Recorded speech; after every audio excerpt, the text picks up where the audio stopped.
Hello साथियों, मैं आपका अपना रमेश शर्मा।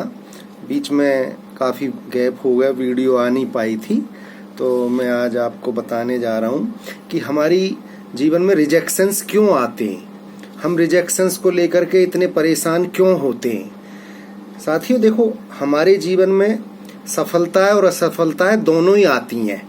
ये सफलता और असफलताओं का मिश्रण है हमारा जीवन, और ये दोनों ही समानांतर चलते हैं। हमारे जीवन में ना तो सफलता ही खाली है ना असफलता ही है, जबकि ये दोनों चीजें हैं। कोई भी व्यक्ति ये नहीं कह सकता दोस्तों कि मुझे तो सफलता ही सफलता मिल रही है या मुझे असफलता ही मिल रही है, सफलता नहीं मिलती मुझे कभी। ऐसा कभी नहीं है, दोनों का मिश्रण एक हमारे जीवन में है। और हम ये भी कह सकते हैं कि हमेशा ये जरूर हो सकता है कि प्रारब्ध का कोई ऐसा कोई कर्म है हमारा, या हमारे अपने ज्ञान के आधार पर कुछ परसेंटेज कम या ज़्यादा सफलता या असफलता की मात्रा हो सकती है। लेकिन ऐसा नहीं है कि खाली असफलता ही आए हमारे जीवन में या खाली या सफलता ही आए, दोनों का एक मिश्रण है।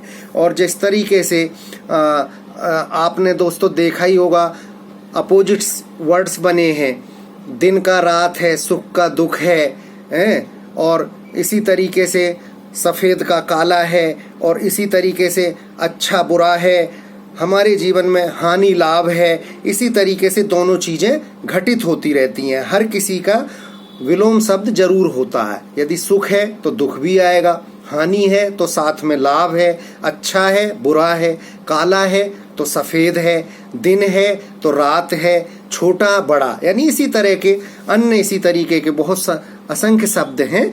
तो ये इसीलिए जुड़े हैं क्योंकि हमारे साथ में, हमारे जीवन में हर इन दोनों चीज़ों का मिश्रण रहता है, सफलताओं का और असफलताओं का। ये बात मनुष्य के चाहने से इस पर कोई फर्क नहीं पड़ता। हर कोई चाहता है कि मुझे सफलता ही मिले, असफलता ना मिले। जो हमारी मनुष्य है, हम जो मेटेरियलिज्म वर्ल्ड में रहते हैं, तो हमारा मन, बुद्धि और इंद्रियों का जो पूरा ये जोड़ है, ये केवल अच्छे की सोचता है, अच्छाई के लिए। हमें अच्छा ओहदा मिले, हम अच्छी कामयाबी रहें, बिजनेस में हमें लाभ प्राप्त हो, हमें किसी तरीके की परेशानी या असफलताओं का सामना ना करना पड़े। लेकिन दोस्तों ऐसा नहीं है। आपको ये मान के चलना चाहिए कि ये दोनों ही पैरेलल हैं। जिस तरीके से दोस्तों हमें नदी से सीख लेनी चाहिए, एक नदी बह रही है, वो पत्थरों को, पहाड़ों को और तूफानों को, पेड़ पौधों से टकराती हुई जा करके अपना रास्ता बनाती हुई और जा करके सागर में मिलती जाती है और शांत तरीके से बहती रहती है।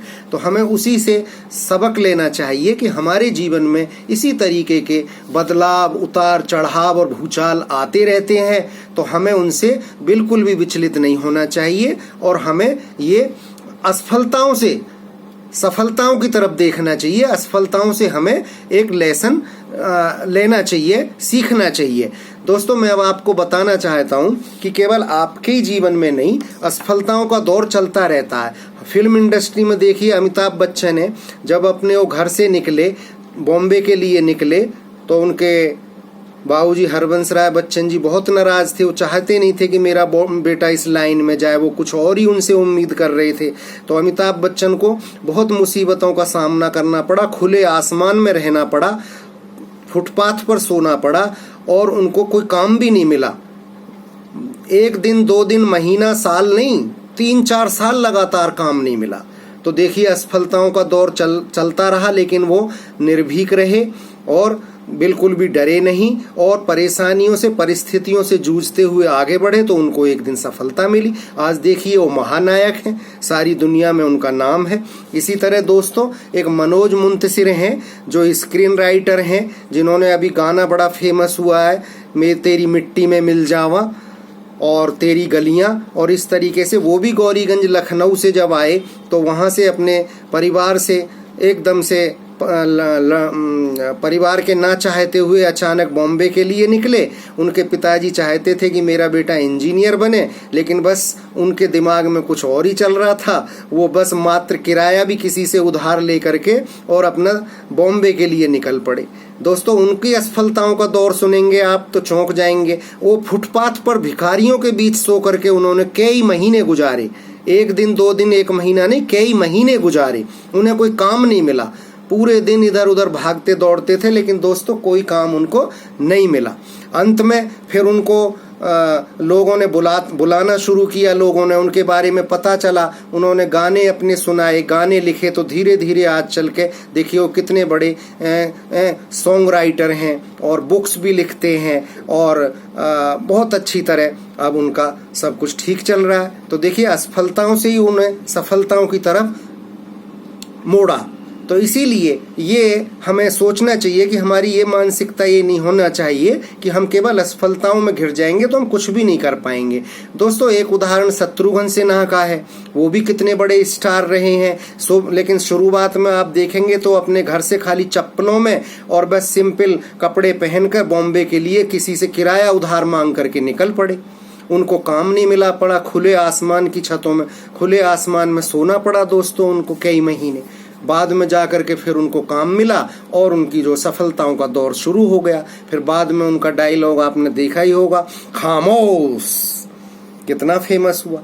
इसी तरह अनेक उदाहरण हैं जो असफलताओं के दौर से गुजर करके लोग फिर सफलताओं की तरफ आए हैं। एक भाई नवाजुद्दीन सिद्दीकी हैं जो मेरठ के ही रहने वाले हैं, वो भी बॉम्बे में लिए जब उन्होंने नेशनल स्कूल ऑफ ड्रामा से अपना कोर्स शुरू किया और फिल्मी कैरियर की शुरुआत करी, तो शुरू में उनको बहुत मुश्किलों का सामना करना पड़ा और कोई काम नहीं मिला। जब उनको काम नहीं मिला लगातार तो परेशान होकर के उन्होंने ये सोच लिया कि मैं तो वापस जा रहा हूँ, मुझे मेरे बस की कुछ करना है नहीं, ना कोई काम मुझे मिल पाएगा। और वो वापस जाने ही वाले थे तो 2 दिन पहले उन्होंने अपने घर फोन किया कि मैं तो अपनी मदर को फोन किया कि मैं इस तरह से वापस आ रहा हूँ। तो उनकी मम्मी ने कहा कि बेटा क्यों, 10 साल बाद तो कूड़े के भी दिन बदल जाते हैं, यानी जो कचरा होता है वो भी फर्टाइल होकर के ग्रीनरी में और उसमें खाद में और वनस्पति में बदल जाता है। उनका कहने का ही मतलब था।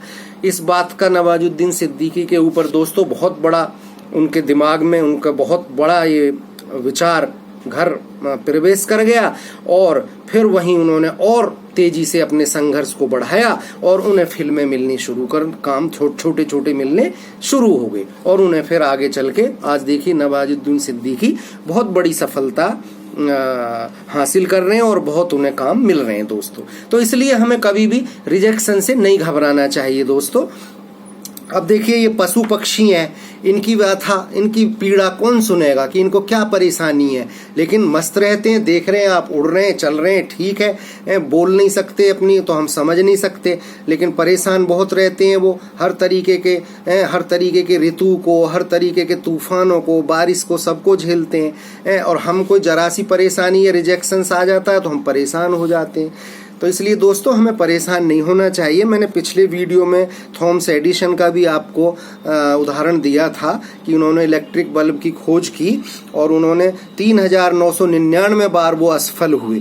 जब उनसे पत्रकार ने पूछा तो उन्होंने ये कहा कि I have not failed 3999 times but I have found the ways of 3999 times to strike my success।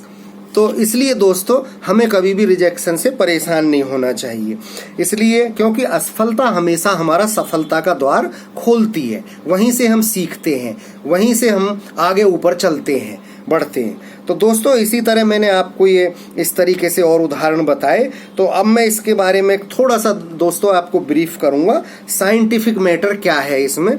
दोस्तों देखिए 2 तरह की वो मानसिकताएं होती हैं, एक जड़ मानसिकता और एक चेतन मानसिकता। दोस्तों जो जड़ मानसिकता है, यदि हम इसका वैज्ञानिक तरीके से विश्लेषण करें तो जड़ मानसिकता में हमारा मन, बुद्धि, इंद्रियां सारे मेटेरियलिज्म वर्ल्ड में लिप्त रहते हैं। हम केवल अच्छे की सोचते हैं, अच्छा देखते हैं, हमें कोई परेशानी आ जाती है तो हम उसको सुनना नहीं चाहते और इसी में हम लिप्त रहते हैं। हम अपने शरीर को भी इसी में लिप्त करके रखते हैं जड़ मानसिकता के अंदर। तो जब हमें रिजेक्शंस आता है तो हमें बहुत बड़ा दुख होता है, क्योंकि हम एक बहुत बड़ी आसक्ति बना लेते हैं मेटेरियलिज्म वर्ल्ड अपने परिवार के साथ, रिश्तेदारों के साथ, कि हम ऐसा नहीं हुआ तो लोग क्या कहेंगे यदि मुझे ये पद नहीं मिला, मुझे कामयाबी नहीं मिली। तो इस तरीके कदर हम आसक्ति की परसेंटेज इतनी ज़्यादा बना लेते हैं अपने दिमाग में कि जब हमें रिजेक्शन आती है तो बहुत बड़ा दुख होता है। आत्महत्या के भी यही कारण होते हैं। लोग काम छोड़ करके गांव आ जाते हैं, भाग जाते हैं, इधर उधर चले जाते हैं, तो ये जड़ मानसिकता का कारण है दोस्तों। एक होती है इसके, यदि हम बात करें तो इसके विपरीत है चेतन मानसिकता। चेतन मानसिकता का मतलब है कि उसमें जड़, मन, बुद्धि, इंद्रिय, मेटेरियलिज्म वर्ल्ड का कोई भी ताल्लुक नहीं है। वो सारे सब इसी धरती पर हैं, अलग हैं। वो केवल जो चेतन मानसिकता है, हमारे अंदर जो आत्मा है, जो हमारे अंदर आत्म तत्व है दोस्तों। आत्मा अत धातु से बना है, जिसका मतलब है व्यापक रूप, एक बहुत ही व्यापक रूप है। आदि अनादि काल से बिल्कुल सनातन चला आ रहा है और चलता रहेगा। ये हमारा शरीर आता जाता रहता है, ये शरीर हमारा एक जड़ मानसिकता का रूप है। तो दोस्तों जो चेतन मानसिकता है, हम उस चेतन मानसिकता के आधार पर काम करना चाहिए। हमें ये सोचना चाहिए कि जो मेरे अंदर आत्म तत्व है, इसको हम कैसे प्रबल बाहर करें, कैसे इसको प्रकट करें। इसके मैंने तरीके आपको पहले भी बताए हैं दोस्तों, और आगे भी बताऊंगा। और हम बिल्कुल चेतन मानसिकता के आधार पर चलें, बिल्कुल दिखावा ना करें, आत्म तत्व को प्रकट करें, नियम संयम और इस सब के आधार पर, और परमात्मा, अपने आत्म तत्व को परमात्मा में मिलाने की सोचें, और सीधे अपना हर समय हम अपने चेतन मन से और चेतन आत्म तत्व से अपनी मन और बुद्धि को साफ करें। और हमेशा ये सोचें कि सफलता और असफलताओं का एक मिश्रण है, ये कोई अलग नहीं है, और हमें परेशान होने की इससे कोई ज़रूरत नहीं है। बिल्कुल सहज और सरल भाव से असफलता को स्वीकार करें और सफलता को टारगेट करें। हमारी ज़िंदगी का ध्येय दोस्तों यही होना चाहिए। धन्यवाद दोस्तों।